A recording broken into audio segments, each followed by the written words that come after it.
possesseur de ce Hippoco depuis maintenant à peu près un mois et je voulais vous parler de ce vélo parce qu'en fait on n'a aucune information sur internet si ce n'est le site internet du constructeur et je vois qu'il y a deux journalistes qui ont été essayés. Un qui est un journaliste essayeur qui a fait un papier dessus mais pas de vidéo, et l'autre en fait qui en a fait également un mais il a même pas été essayé, donc je considère que c'est pas du travail de journaliste, c'est plutôt du travail de...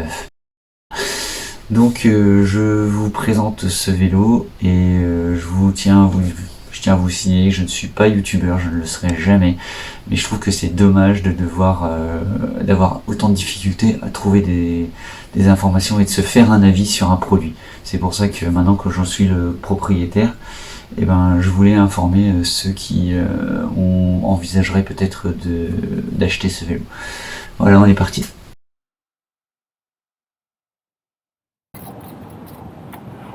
Voilà, je suis comme ça dessus. Là le vélo est de travers parce que la béquille, c'est pas la béquille, c'est le goudron qui est de travers. Donc je me balade et je suis comme ça. Donc c'est plutôt une position qui est plutôt bonne. À préciser qu'à chaque fois qu'on démarre, il faut repenser à allumer la lumière, donc en appuyant 3 secondes sur le plus, et qu'il n'y a pas de feu stop qui est raccordé au frein.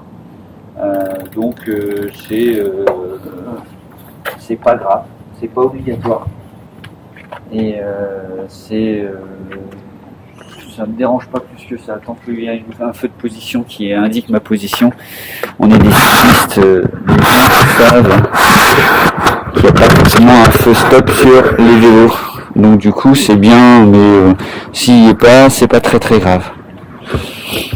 Voilà. Donc le dérailleur est un Shimano, donc on est dans de la marque. La batterie est du standard, donc je pense que je pourrais peut-être, si je vois que, parce que c'est une 480, je vois qu'elle est un peu trop faible, ou j'ai envie de plus d'autonomie puisque un trimballer avec 2 batteries, je pense que quand elles seront mortes dans 2-3 ans, je prendrai ce même standard avec le même voltage, 48 volts, 10 ampères, mais par contre je prendrai une capacité de un peu plus, peut-être un 600 ou 750, puisqu'elles doivent exister dans ce modèle-là en 750. Donc quitte à en racheter une plus tard, et ce sera plus comme ça, quoi. Voilà.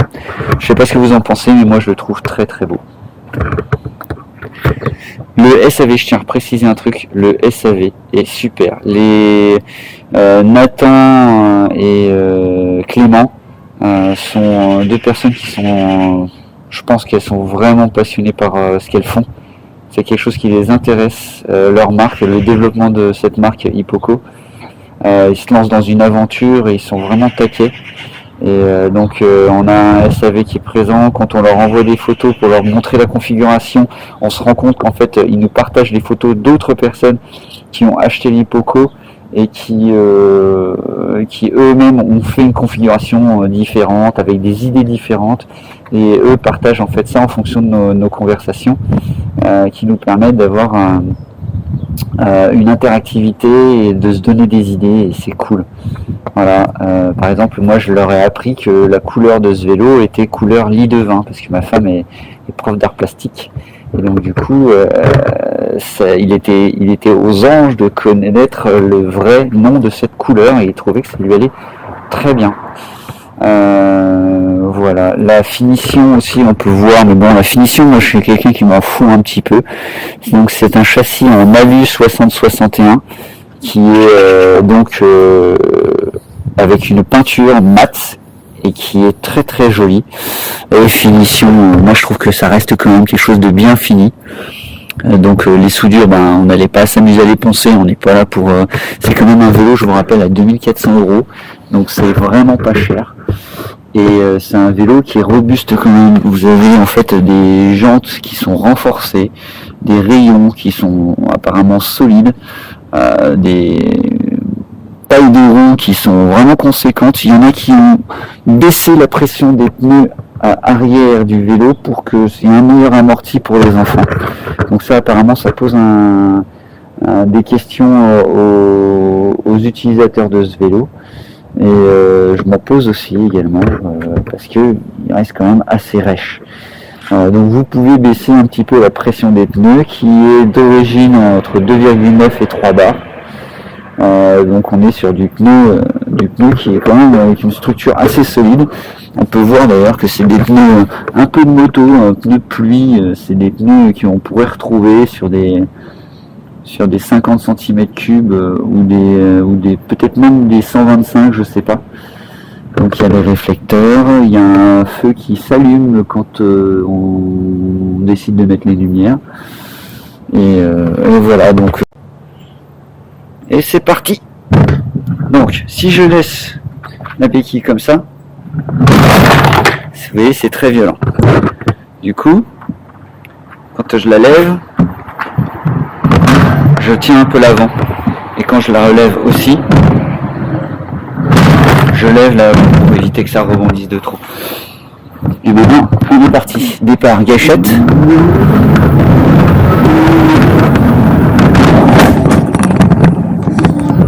Et voilà, là je suis en 6. J'appuie pas sur la gâchette. Et donc du coup le vélo m'aide à pousser sans trop de soucis. Je me mets en 5 en général au démarrage parce que c'est pas mal. Moi j'ai une cadence qui est plutôt longue. Je suis plutôt sur le coup. J'ai pas besoin de remettre de la gâchette, mais le vélo ne pas. C'est plutôt assez facile de ce côté-là.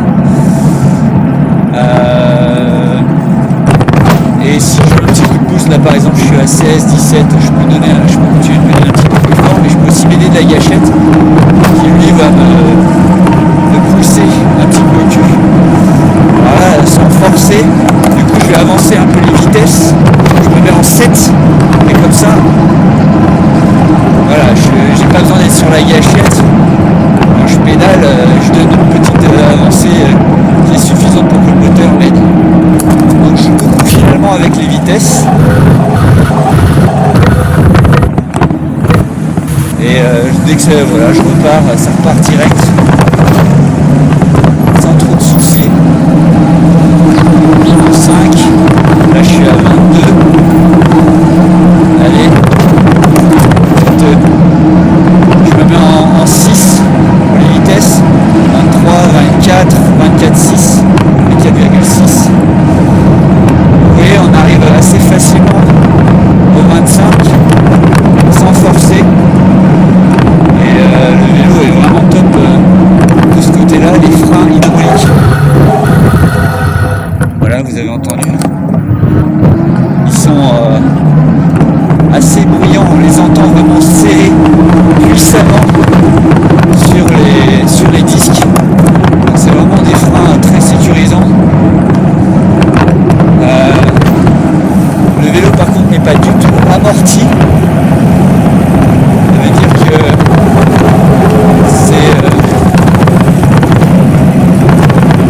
c'est assez rêche. Mais par contre ce qu'il y a de bien, c'est que la selle est bien amortie. Alors moi du coup, ce que je regrette, c'est pour les enfants. Mais de toute manière, même sur tous les longues tailles, il n'y en a pas un seul qui est amorti de l'arrière. Donc ça c'est pas trop possible. Et tous les sièges qui sont proposés sur le commerce sont sans amorti, à l'exception de un ou deux qui proposent un ressort que l'on peut mettre en ajoutant une fixation annexe. Et le problème c'est que la plupart des cadres des longues tailles sont gros et ne permettent pas. Donc là je vais donner un coup de gâchette pour accélérer tranquille. Ne permettent pas en fait avec leur cadre et leur épaisseur de tubure de mettre tous les sièges privés qu'on voudrait. Donc il faut bien faire son choix par rapport à ça, soit choisir un vélo avec un cadre, soit en fait bien faire attention au moment de l'achat que les portes bébés aillent bien avec. Moi le mien il est bas, du coup j'ai dû choisir un porte-bébé qui s'adapte au cadre, qui est un Polisport MHS, je crois, un truc comme ça. Et comme je l'ai toujours pas reçu, là je vais chercher à la poste. Et ben en attendant, j'ai mis celui que j'avais sur mon ancien vélo, qui est fixé sur le tube de selle. Donc c'est très bien, hein, comme ça Zélie elle est bien amortie, il n'y a pas de souci. L'inconvénient c'est que la selle est haute et du coup ma femme pour le moment a un peu peur de l'utiliser. Donc à voir quel choix on fait. Moi je pense que je vais mettre une grosse mousse sur le siège et sous le siège. Comme ça Zélie aura quand même un petit amorti. Je suis quand même un petit peu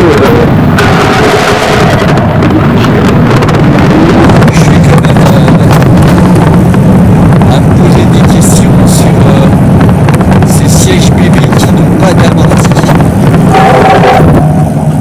Et du coup, j'essaye de trouver des solutions que je vous présenterai plus tard dans la vidéo.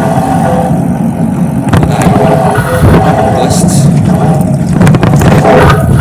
On y est. Je vais vous montrer comment j'attache le vélo. Donc je le présente, je mets la selle comme ça, la béquille comme ça, tac, je le lève, voilà, je l'approche au maximum du cadre, et maintenant je sors la chaîne que j'ai choisie, qui est ma chaîne de moto que j'ai depuis 20 ans, parce que c'était ma première moto, et qui est une masse. Et avec ça, on peut dire que je suis plutôt tranquille. Il va falloir une bonne grosse disqueuse pour pouvoir la couper. Donc comme vous pouvez le constater, le vélo est arrangé sans les barres de protection pour protéger les enfants, parce que ça ne va pas avec ça. Ce siège là, je peux pas mettre les deux, alors j'ai pas essayé, mais ça me paraît pas trop possible, puisque j'ai des fixations qui se mettent là sur les barres, et donc du coup ça vient pile poil en face. Qu'il y a de plus, les pneus sont bien, mais ils sont assez bruyants, du coup c'est plutôt inquiétant. Ça a l'impression que on les entend bien adhérer, mais on a l'impression que c'est pas que ça glisse, parce que ça tient très bien, mais on entend le contact de la gomme avec la surface, c'est assez bizarre. Et c'est peut-être aussi le fait que le vélo soit électrique, et donc du coup ça fait pas beaucoup de bruit par rapport à des voitures. Donc voilà, il y a deux supports de batterie, c'est-à-dire que je peux mettre la deuxième là. Ça c'est juste un plastique comme ça qui sert à rien. J'ai eu un problème de batterie. C'est la première fois que ça arrive chez Hippoco. Donc le SAV est nickel. Je leur ai envoyé une vidéo en leur montrant en fait ce qui se passait. Le vélo démarre et se coupe 10 secondes après à cause de la batterie. Et donc ça marche très bien avec celle-là. C'est l'autre batterie qui a un défaut, c'est un défaut de conception de batterie. Ça peut arriver, c'est pas grave. Ils m'ont renvoyé une batterie qui devrait arriver dans 1 ou 2 jours. Et moi je leur ai renvoyé la mienne parce que ils sont aussi curieux de voir quel est le défaut de cette batterie. Et du coup je leur ai renvoyé et ils me remboursent les frais d'envoi du matériel. Voilà, franchement je suis très content de ce vélo. Le panier est pas mal grand, il pourrait l'être un petit peu plus, mais ça fait le job. Et moi dans cette configuration là, je peux emmener ma fille avec sa nourriture pour la nounou, avec toutes ses affaires, et moi de mon côté je peux aussi prendre mes affaires pour le travail. Et donc en fait je voulais un emport, je voulais une capacité de charge suffisante pour ce vélo, pour pouvoir aller au travail tous les jours, parce que je travaille sur les chantiers et que j'ai besoin des fois de veste de pluie, j'ai besoin de ma gamelle tous les jours, j'ai besoin en fonction de ce qu'il va y avoir, j'ai besoin de pouvoir transporter du matériel. Il me fallait un vélo comme ça. Le moteur est un moteur Bafang de 80 Newton, et je pense que là j'ai des côtes qui sont à 15% ici, dans certains endroits quand on remonte les coteaux, et il me fallait au moins ça. Je pense que le Décathlon était trop faible au niveau motorisation. Alors trop faible, après on compense avec les jambes hein, toujours. Mais voilà. Il y a une gâchette du coup qui me permet de démarrer le vélo sans trop de soucis, sans me poser trop de questions. Je lance et j'ai même pas besoin en fait de donner un gros coup de pédale. Ce qui me permet vraiment d'être safe quand on doit traverser. Je sais que un coup de gâchette et le vélo démarre et du coup je suis pas en danger parce que j'ai mis trop de temps à démarrer. Voilà, c'est des freins à disque hydraulique. Donc ici on a les bocaux le bocal de liquide de frein. Et vous voyez, donc c'est très bien agencé, c'est gainé. Quand on freine, le moteur se coupe. Donc c'est pour ça qu'il y a une alimentation et un petit câble qui informe le moteur que on est en train de, je suis en train de freiner. Donc lui, il va pas pousser de l'autre côté. Voilà. Ici, je remarque que quand même si Zélie a envie de faire un petit peu son pied, mettre son pied, peut-être que ça pourrait descendre encore un petit peu plus. Je verrai si je me fabrique un autre plexi, mais en même temps, là, c'est vraiment pousser un peu, tirer un peu par les chevaux, parce que voilà, normalement, elle ne devrait pas pouvoir faire ça. Voilà. Donc voilà ce que j'en dis pour le moment de ce vélo. La selle est très moelleuse. Vous pouvez constater ici, donc du coup, la fixation que j'ai mise, je pourrais la descendre un petit peu, mais donc du coup, là, en termes de taille, on est sur une taille d'un mec de 1m80 minimum pour la selle si on veut pouvoir mettre un siège bébé. Voilà. Alors du coup, pour rallumer le vélo, j'appuie ici sur la batterie, je le mets sur on. Ici, démarrage, donc j'ai pas besoin de la lumière, on est en plein jour, c'est pas un souci. Le vélo se manipule très bien. Je me remets en assistance maximum. Moi je lui ai choisi 2 niveaux, il y en a qui font sur 5, ça peut aller jusqu'à 9. Et c'est parti, je donne un petit peu de fléchette. Alors, il faut savoir aussi autre chose, la roue arrière, c'est une roue de 24 pouces alors qu'il y a des longues tailles qui ont des roues de 20 pouces. L'avantage des roues de 20 pouces, c'est que les enfants auront moins haut à monter sur le vélo. On va dire que c'est un avantage pour eux. Après, moi j'ai 2 roues qui sont standards, l'une et l'autre sont les mêmes, ce qui est un avantage en termes d'entretien et en termes d'esthétique aussi, parce que je trouve que le vélo est très beau. Il est très beau dans cette couleur lit de vin. Voilà. Et un truc que je reproche, que j'ai vu sur un Yuba, ma voisine a un Yuba, c'est que l'écran s'enlève, se clipse et se déclipse. Ce qui fait qu'en fait, quand on part du vélo, on quitte le vélo, on peut pas démarrer le vélo sans cet écran. Donc quelqu'un qui veut voler le vélo va devoir pédaler, le porter, il va pas pouvoir partir et démarrer le vélo. Alors que le mien, il va pouvoir partir et démarrer le vélo sans... Allez, c'est parti. Parce que l'écran reste sur place. Donc j'ai pas d'antivol non plus prévu sur ce vélo d'origine comme on pourrait avoir par exemple sur le Décathlon, qui est un antivol qui bloque la roue arrière. Alors moi ça m'intéresse pas trop dans le sens où je préfère avoir une grosse chaîne qui s'accroche quelque part, une bonne grosse chaîne, donc de toute manière quitte à avoir quelque chose, autant que ce soit ça, c'est bien, c'est un plus le Décathlon pour ça, ça fait 2 cadenas. Là en fait je pourrais aussi en mettre un deuxième, c'est vrai qu'on peut charger, on peut en mettre des masses et des masses. À voir plus tard si j'adapte quelque chose, si je trouve une autre solution. Pour le moment ça me dérange pas plus que ça.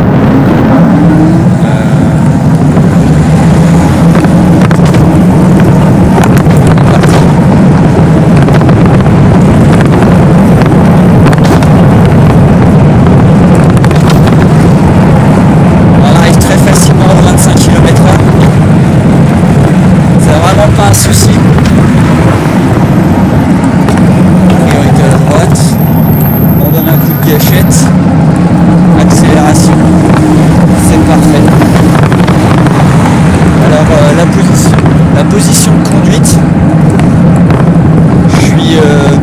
assez droit. J'ai les jambes qui sont plutôt pliées. Quand j'ai pas une poussée, totale de mes jambes. Je ne pousse pas, je n'ai pas mes jambes qui sont pliées à fond, qui sont détendues à fond quand je donne le coup de pédale. Voilà, c'est pas très grave, on est sur du vélo électrique. On n'est pas là pour taper dans la jambe, c'est juste une assistance, c'est une aide, on y est confort. On roule confort, on roule cool.